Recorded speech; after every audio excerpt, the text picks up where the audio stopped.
এই দিন দুপুরে এক ভয়ঙ্কর জঙ্গলে আপনাদেরকে নিতেছি। লাইক, শেয়ার, কমেন্ট করে পাশে থাকবেন। আপনাদেরকে নিত্য নতুন ভিডিও দেখানোর জন্য কোনো বাচ্চা মানুষ দেখবেন না। স্ত্রী দিনের রিচুয়ালের টাইম মাধ্যমে শয়তানকে আহ্বান করছে আর সেই প্রার্থনাটি করছে যেই প্রার্থনাটা খাবার টেবিলে বসে দিকে দৌড় দেয়। তখন তিনি তাদের সবাইকে সেদিকেই যেতে বলে।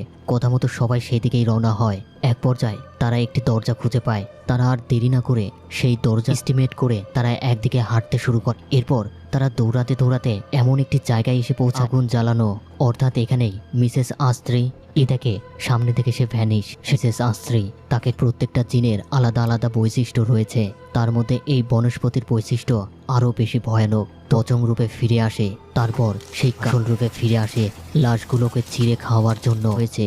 সেটা যদি আমার মতো রাত 1টা থেকে 2টার ভিতরে নিশ্চিত আপনি ভয়ে হার্ট অ্যাটাক করবেন। বনস্পতিকে দেখে ববের সামনে এসে তার মুখ খুবই বীভৎসভাবে ছিঁড়ে খেতে থাকে, যেটা আমি আপনাকে এই ভিডিওতে দেখাতে পারবো না, কারণ এটা ভায়োলেন্সের ভিতরে চলে যাবে। তো লেনা ভয়ে শব্দ করতে থাকলে বনস্পতি তার দিকে তাকায়। তারপর সে ধীরে ধীরে লেনার সামনে এসে দাঁড়ায়। লেনা তাকে দেখেই অন্যদিকে মুখ ঘোরায়, কারণ সে তার দিকে তাকাতেই পারছিল না। সে লেনার সামনে ভয়ানকভাবে গর্জন করতে থাকে। তারপর লেনাকে খেতেই যাবে, তখনই সেখানে রিয়ানের কথা শুনে বনস্পতি তখনই তার সামনে থাকা বনস্পতির গায়ে আগুন ধরে যায়। বেনহুরের জ্ঞান ফেরে। সে তাড়াতাড়ি সে এতদিন ইয়ামিনেরও জ্ঞান আস্ত্রে বোর্ডিং হাউসকে দেখা যায়। সে এখন ধীরে ধীরে পরিত্যক্ত হয়ে যাচ্ছে।